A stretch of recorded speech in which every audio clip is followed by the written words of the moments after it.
আওয়ামী লীগকে নিয়ে যারা ইতিমধ্যে ট্রল করতেছে বা অনেকটা দেখবেন হাসি ঠাট্টা তামাশা এগুলো করতেছে, মানে এই যারা এই কাজগুলো করতেছে তাদের বয়স আপনি দেখবেন সর্বোচ্চ 20, 22 অথবা আপনার 25। যেমন আমার বয়স হচ্ছে আপনার 27। তার মানে আমরা কিন্তু শেখ হাসিনার বিরোধী দলে থাকার সময়টা আমরা দেখিনি, তখন আমরা একদম ছোট, আমরা বুঝি না রাজনীতি কি জিনিস। তো যারা ইতিমধ্যে 15 বছর শেখ হাসিনাকে ক্ষমতার মধ্যে দেখেছে, তারা দেখছে যে শেখ হাসিনা হঠাৎ করে চলে গেছে। আসলে তারা ইতিমধ্যে মানে একদম পাগল হয়ে গেছে, যে মনে হয় এত বড় স্বৈরাচার মানুষ কইতো যে শেখ হাসিনা অনেক স্বৈরাচার, তার পতন হয়ে গেছে। দেখবেন কি তারা অনেকটা আপনার হাসি তামাশা ফেসবুকে পোস্ট দিবে, মানে নানান ভাবে তারা পোস্ট দিবে, আপার ফিরবে না, শেখ হাসিনা আর ফিরবে না। মানে এগুলা হচ্ছে কি তারা বুঝতেই পারতেছে না রাজনীতির দাবার চাল শেখ হাসিনা যে কেন চলে গেছে, বা শেখ হাসিনা একটি তালিকা করার জন্য দেশ থেকে চলে গেছে। এটাই সত্য।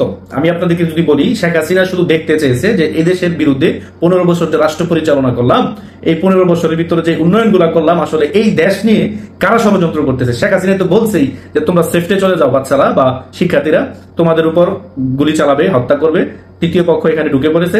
উনি কিন্তু সেই সতর্কতা করেই কিন্তু উনি 5 তারিখে চলে গেছেন। আমরা ভিডিওতে দেখলাম উনাকে বিদায় দিচ্ছে, একজন মহিলা কান্না করতেছে, তারপর উনি চলে গেছে। উনি কিন্তু কান্না করেনি শেখের বেটি, উনি কিন্তু ঠিকই সেনাবাহিনী তাকে সসম্মানে ভারতে নিয়ে দিয়ে আসছে।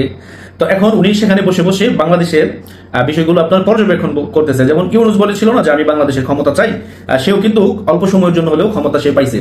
কিন্তু তারা যারা এগুলো নিয়ে আপনার পোস্ট করে বা আপনার সমালোচনা করে বা হাসি ঠাট্টা করে, এগুলোর বয়স দেখবেন সর্বোচ্চ 18, 20, 22 এরকম বয়স হবে। বা আমিও শেখ হাসিনার রাজনীতি ভালো করে বিরোধী দলে থাকা অবস্থা আমি দেখিনি, আমি ছোট, আমি কিভাবে দেখবো? মানে এই দলটারই আপনার জন্ম যেভাবে, এই দলটার নাম ইতিহাসে লেখা রক্ত দিয়ে। তার মানে এই দলকে যদি আপনি ডুবাতে চান, আপনি কখনোই পারবেন না। আপনি সাময়িক সময়ের জন্য হাসি ঠাট্টা আপনার এগুলো করে আপনি মজা নিতে পারবেন, কিন্তু আপনি এই দলটাকে শেষ করতে পারবেন না। শেখ হাসিনা দেখবেন আপনার এপ্রিলের ভিতরে বাংলাদেশে উনি ক্ষমতা নিবে, নিয়ে আবার 29 সালে নির্বাচন দিবে। নির্বাচন দিয়ে আপনার হয়তো আমি মনে করি যে উনি রাজনীতি থেকে বিদায় নিতে পারে। আর যাদের কথা আপনার এখন লাফালাফি করতেছেন না, যখন আওয়ামী লীগ মাঠে নামবে, একজন সমন্বয়ক আপনি খুঁজে পাবেন না। শেখ হাসিনা কি ওই সময় আপনার কিন্তু নেতা কর্মীদেরকে বলছে মাঠে প্রতিহত করার জন্য? করে নাই। যদি শেখ হাসিনা ওই সময় বলতো প্রতিহত করো তোমরা, তাহলে এই আন্দোলন কখনো সফল হয় না, বা এই আন্দোলন কখনো সফল হতো না। এটাই সত্য।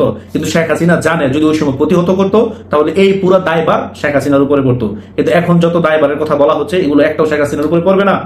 এগুলো আপনার তারা বিভিন্ন অভিযোগ দিবে, কিন্তু এই অভিযোগ আপনার দিন শেষে কাজে আসবে না। এটাই সত্য।